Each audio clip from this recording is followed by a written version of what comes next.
Never before offer national highway పై ఆకర్షణీయమైన commercial plots గజం కేవలం 5,999 రూపాయలకే. బాలాపూర్ గణేష్ ఎంత స్పెషలో మనందరికీ తెలుసు. ఇక్కడ లడ్డు కూడా అంతే స్పెషల్. అలాగే ప్రతి సంవత్సరం కూడా ఒక్కొక్క కాన్సెప్ట్ తీసుకొని బాలాపూర్లో గణేష్ని ప్రతిష్టాపన చేస్తూ ఉంటారు.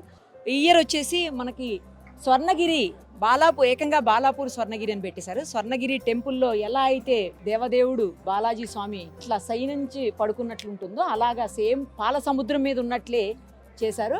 ఈ కాన్సెప్ట్ తీసుకున్నారు. లాస్ట్ ఇయర్ అయోధ్య కాన్సెప్ట్ తీసుకున్నారు. ప్రతి సంవత్సరం ఒక్కొక్కసారి ఒక్కొక్క కాన్సెప్ట్ తీసుకుంటుంటారు. మనకి ఇంతకు ముందు కూడా అయ్యప్ప స్వామి దేవాలయాన్ని, అలాగే తిరుమల తిరుపతి దేవస్థానాన్ని, అరుణాచలం దేవస్థానాన్ని, ఆ తర్వాత విజయవాడ కనకదుర్గమ్మ అమ్మవారి దేవస్థానం, యాదాద్రి దేవస్థానం, ఇట్లా ప్రతి సంవత్సరం ఒక్కోటి తీసుకుంటారు. ఈ సంవత్సరం స్పెషల్ స్వర్ణగిరి. తర్వాత టెంపుల్ కూడా ఇదంతా సెట్టింగ్ అనమాట. ఎవరికి కూడా సెట్టింగ్ అనిపించదు, అసలు రియల్ టెంపుల్ లాగే ఉంటుంది. లోపలికి వెళ్తే ఇంకా బాగుంటుంది. ఇది నార్మల్ డేస్లో చూస్తే ఇదంతా ఖాళీ ప్లేస్, అసలు ఏముండదు, ఓన్లీ ఒక చిన్న షెడ్ ఉంటుంది అంతే. బట్ ఈ 10 రోజులు మాత్రం ఇక్కడ నిజంగా దేవస్థానంలో ఉన్నటువంటి ఫీలింగే కలుగుతూ ఉంటుంది చూస్తుంటే. ఒక్కసారి లోపలికి వెళ్ళి మనం మరిన్ని వివరాలు తెలుసుకుందాం, చూద్దాం రండి. బాలాపూర్ అంటే గణేష్ అంటే బాలాపూర్ లడ్డు అలా. సో ఇప్పుడు ఏంటి తీసుకున్నారు స్పెషల్ ఈసారి కాన్సెప్ట్ ఏం తీసుకున్నారు, ఎలా ఏంటి చెప్పండి. ప్రతి సంవత్సరం ఒక కొత్త కాన్సెప్ట్లో బాలాపూర్ యొక్క వినాయకుడు భక్తుల ముందుకు రావడం జరుగుతుంది. ఈ సంవత్సరం లాస్ట్ ఇయర్ చూస్తే అయోధ్యలో రామ మందిరం వేయడం జరిగింది. ఈ సంవత్సరం భువనగిరి జిల్లాలోని మన స్వర్ణగిరి టెంపుల్ యొక్క ఆలయ నమూనాను వేయడం జరిగింది. అదేవిధంగా ఈ సంవత్సరం మనము వినాయకుల్లో ప్రత్యేకత సోఫాపై కూర్చున్న వినాయకుడు, సింహంపై చేయి, అదే తలపైన శివుడిపై నాగదేవతలు, అదేవిధంగా ఆ చెవులు కూడా మూవింగ్గా ఉండే విధంగా ఈ సంవత్సరం వినాయకుడిని రెడీ చేయడం జరిగింది. లాస్ట్ ఇయర్ ఐస్ ఉండే, ఈసారి ఇయర్స్ మూవ్ అయింది. ఈరోజు ఈ సాటర్డే అనంత చతుర్దశి రోజు 6th రోజు వినాయక నిమజ్జనం జరుగుతుంది. ఈ సంవత్సరం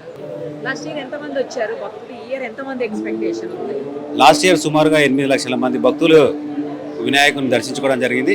అదేవిధంగా ఈసారి కూడా ఎక్కువ మంది వచ్చే ఉద్దేశం ఉన్నది కాబట్టి వారికి వచ్చే భక్తులకు కూడా ఎలాంటి ఇబ్బంది కలగకుండా కమిటీ మెంబర్సే కానీ వారికి తొందర దర్శనం విధంగా ఏర్పాట్లు చేయడం జరిగింది. అంటే ఒక 10 years నుంచి ఎవ్రీ ఇయర్ మనం కొత్త కాన్సెప్ట్లో రావడం జరుగుతుంది. ఇప్పటివరకు తిరుపతి కానీ, శ్రీశైలం కానీ, యాదగిరిగుట్ట టెంపులే కానీ, అయ్యప్ప స్వామి టెంపులే కానీ, ఇలా కనకదుర్గ అమ్మవారి టెంపులే కానీ, వివిధ ఆలయ నమూనాలు వేయడం జరిగింది. ఈ సంవత్సరం మన తెలంగాణ రాష్ట్రంలోని భువనగిరి జిల్లాలోని ఒక స్వర్ణగిరి టెంపుల్ ఆలయ నమూనా వేయడం జరిగిందండి. ఈ సంవత్సరం ఎవ్రీ ఇయర్ ఒక టెంపుల్ యొక్క నమూనా, ఎవ్రీ ఇయర్ ఒక ఆలయ నమూనా టెంపుల్ తీసుకోవడం జరుగుతుంది. ఆ దేవుని దర్శించిన తర్వాతనే మళ్ళీ వెనక తిరిగి ఈ గణపతిని దర్శించుకునే విధంగా ఏర్పాటు చేయడం జరిగింది. లాస్ట్ ఇయర్ 30 లక్షల 1000 కులన్ శంకరెడ్డి లడ్డు తీసుకోవడం జరిగింది. ఈ సంవత్సరం 6 తారీఖు మరి ఎంత వెళ్తుందో చూద్దాం. శనివారం రోజు 6 తారీఖు ఎంత వెళ్తుందో చూద్దాం. హనీ ఫుడ్స్ నుంచి ప్రతి సంవత్సరం కూడా గత 15 ఏళ్లుగా మీరే బాలాపూర్ గణేశుడికి లడ్డూని స్పాన్సర్ చేస్తూ ఉన్నారు. అవునండి, మా ఆవిడకి భక్తి ఎక్కువ అండి అమ్మా. నేను పిసినారిని, డబ్బులు ఖర్చు పెట్టను ఏంటి, భక్తి లేదు. గత 15 సంవత్సరాల నుంచి చేయించుకుంటున్నాను నా చేత.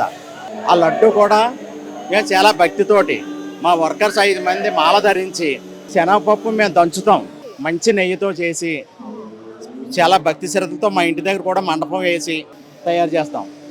ఇది నాకు ఫస్ట్ అవకాశం వచ్చినట్టు ప్లాస్టిక్ గిన్నెలో పెట్టాను, తర్వాత స్టీల్ దాంట్లో పెట్టాను. నాకు నచ్చలేదు, అక్కడ కూర్చుంటే ఒళ్ళు జలదరించేది. 2 కిలోలు వెండి గిన్నెలో పెట్టేస్తున్నాం. అది ఎప్పటికైనా బంగారు గిన్నెతో ఇవ్వాలని నా కోరిక. అంటే అంత శక్తి కూడా స్వామివారు నాకు అనుగ్రహించాలని కోరుకుంటున్నాను. భక్తే లేని మిమ్మల్ని ఇంత భక్తితోటి పారవస్యంతో ఉండేలా చేసిన స్వామివారు అది కూడా చేయరంటారా? అందుకనే కదమ్మా, అంటే మీరు ఏదో మైక్ పెట్టారు, కెమెరాలు పెట్టారని చెప్పట్లేదు. నాకు నా మనసులో అనిపించింది నేను చెప్తున్నాను. అది ఎప్పటికైనా చెయ్యాలని నా కోరిక. అంత శక్తి కూడా స్వామివారు ఇవ్వాలని నేను కోరుకుంటున్నాను. ఎన్ని కేజీల లడ్డు అండి ఈసారి? ఎప్పుడైనా 20 కిలో అమ్మ.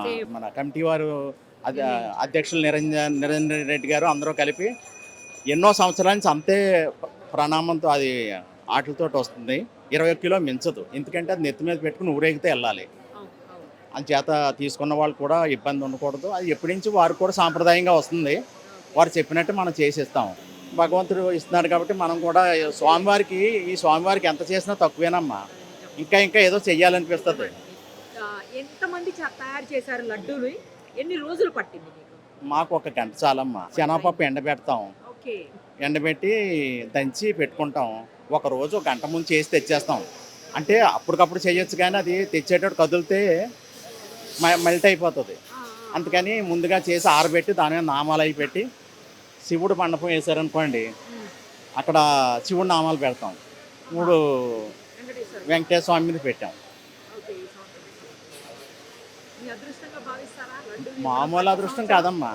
చెప్పాలంటే ఎన్నో జన్మల పుణ్యఫలం ఉండాలి, ఉంటే తప్ప. దాంతోపాటు మా వర్కర్సు, మా మా మా చుట్టాలు పట్టాలు అందరూ హెల్ప్ చేస్తుంటారు.